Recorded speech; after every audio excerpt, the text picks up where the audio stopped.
panel. And welcome on this Wednesday. It's a very special edition as we're previewing the big one on Saturday night out at Wentworth Park, the running of the Golden Easter Egg Final, sponsored by Macro Meats. And what an outstanding field it was. I think a lot of us are probably surprised in some ways the final field we've ended up with a lot of the real good winners of the heats the week prior not making it through to the final, but it's still going to be an outstanding race. And just having a look at it overall, Jason McKay really seems to hold the key. He's got the first and second favourites, and his dogs simply went sensational in the semis last Saturday night. As we welcome in the panel, now we've got Marg Long with us. How are you, Marg? Very well, thanks, Nadia. Okay, that one's not working. We got it now? No. No. Perhaps I'll have another one. Yeah, try that one next to you there. How's that one? That's better. I can hear you now. That's very good.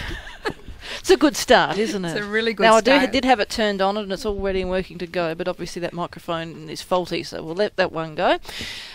Michael, how are you? Going well, Nadia. Yeah, it's a very big week of racing ahead. Looking forward to it. Yeah, I bet you are. And George Farrugia joins us in the studio today. How are you, George? I'm well, Nadia, and you? Yeah, not too bad. Let's talk a little bit about this final. It looks an outstanding final, even though we didn't see a lot of the heat winners get through. And, gee, there were some sensational times running the semis. Just amazing times, yeah. That's that run there by Sometime Speedy and punch one out to finish off the semis was just extraordinary. Took 2.5 lengths off the track record, and the scary part was Jason McKay thinks there's no reason he can't do it again afterwards in an interview after the race. So some very fast times and some very big runs as well. Generous Destiny was very good, and Sheikah's run was a good one too. So yeah, there's a lot of talking points into this final. George, do you think the market's pretty spot on? Yeah, I think so, and you're right about the heats, wasn't there? There was some upsets. There was, I suppose, a lot of drama with Jagger Swagger being on a drip all week, and then just didn't look himself in the run. And yeah, Sheikah's run, I agree with Mick, was fantastic. But sometimes Speedy and Punch One Out have come through the Gardens Futurity series, and they went through the preludes of the Easter egg too. So they've done it the hard way, and Jason's got him absolutely firing. Can't believe that time, 29:27. Amazing. Yeah, it is. I know that the track was racing very fast. It has through heat semis and also the final, Marg, but just to see a record drop like that is not what you're expecting. No, it didn't drop by a little bit. It dropped by a lot. It was 43 and it went down to 27. I mean, it's not really what you expect at all. So it certainly was quick. But I spoke to Jason yesterday and he's a pretty happy man, as you would be. You know, he's got 5 greyhounds engaged on the night and probably all with good chances. So his kennel's on fire. Yeah, definitely. 6 finals there, and I think he's got runners in 5 of them. And if he can win them all, there's 375,000 in the kick. So that's a pretty good incentive. I calculated that, did you? I hadn't calculated that, but it's no, not bad, what not happened? Bad, is it? No, I got a tweet yesterday from Wentworth Park saying, you know, if he wins all 3, he's going to earn 300 and something or other, 80 odd, whatever it is, $1,000. Oh, okay. They've worked it out. Somebody worked it out. So that was maybe they've already written the cheque out to him. Maybe they had, but he'd be going in feeling fairly confident. And I mean, yeah, it was a very, very quick run and a very fast record. But the dog still had to do it. It was a great effort. Beat Gregory over Bale, who's no slouch, by 5.5. So come off box 5 to do it as well. So you can't complain. It's a well-deserved win. Yeah, he does look to have a stranglehold on it, but funny things can happen, in particular into that first bend at Wentworth Park. Just as far as the speed in this race, George, does it look to be a really quick run egg early? Yeah, I think so. I think number one, I think Peter Hunt said that his Crackerjack Lil has never really missed the start ever, and when he got box 1 in the Group 1 final, General Destini's probably not going to give her too much trouble. So it's going to be a nice little run to the first corner, and I think Peter Davis is not too upset with box 8 with Sheikah. There's a lot of pace on the inside, so if she can get a nice card across, it might be a chance. Her run home times are fantastic, but yeah, you're going to have to really get out, and that's sometimes Speedy. I mean, look at its form, 6 out of 6 at Winnie Park, and just flies the traps. Did it to win the Gardens Futurity, the Group 1 Gardens Futurity in 29:40. So you could see her leading all the way. So it's the most unusual stat in this race for a Group 1 race that we rarely see. There's 6 bitches and 2 dogs in the race. Yeah. Like, that's an absolute rarity. It's generally the other way around. So good on the girls. Yeah, and Hot Irish making back-to-back eggs too, which is great effort, isn't it? It is fantastic, well deserved. We've got Paul Ambrosoli with us, and Paul will be calling the Golden Easter Egg as he always does for the year of 2013. PA, how many eggs for you come Saturday? I haven't the faintest idea. How many have there been? You don't answer a question with a question if you don't Well, know. that tells you how many I've called, because I've been there every time, I think. I don't think I've missed one. Because I remember the very first one, which was Ultrasense, was it not? I've been there for every other one. Don't ask me to start remembering them all. How's the throat, mate, anyway? No good.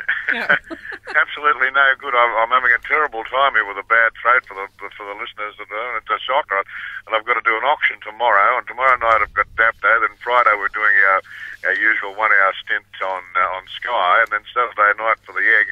And Sunday I think I'm working somewhere else on Sunday. Don't ask me. Jeez, fair dinkum. I don't know where this came from. Honestly, I can't find anybody to blame for it, which is even worse, you know. But no, I've been there for every egg. Look, this is one of those races that I'm very pleased it has raised its profile the way it has, because it was originated by the Greyhound Breeders' Owners and Trainers Association. They wanted to have one race that they and they alone sponsored, and they came up with the Easter egg formula. And for the first, I think, 4 years, it ran without a sponsor. And then, of course, it was sponsored after that. But it's just been a race that I think has been evolved over every year this comes along. It gets better, and that's what you like to see with these races. You made an interesting point. I made the same point actually, Mark. That there was 6 bitches and 2 dogs in the race, which, it is a bit of a turnaround. Normally speaking, it's the other way around, but it's good. I think Saturday night's field is a very, very worthy field. And that's what I like to see. I just enjoy seeing big races where each of the competitors has raced at its best from the time go. There's been no flukes. You're there on your best behaviour. Whatever happens in the final happens. And these 8 Greyhounds have thoroughly deserved their place in Saturday night's final. I think that's the best thing about the race. And I think whatever Greyhound wins it will be a deserving victor. Punch One Out ran the record last week. I was 1 week out. I said the week before, when Fully Advanced beat Punch One Out, that I wanted to see Punch One Out have a clean run in the lead in that race because I thought it could rattle the record.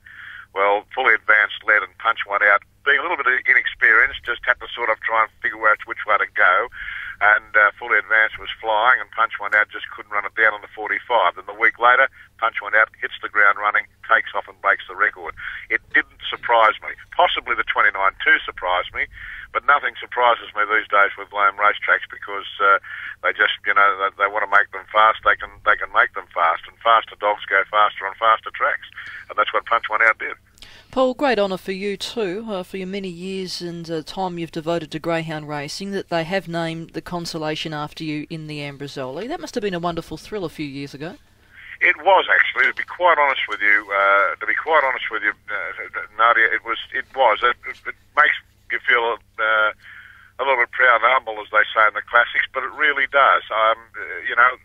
There's 2 races. There's the Collison and the Ambrosoli, which have been named because of the support that both of us over the years have given in our own right through the media.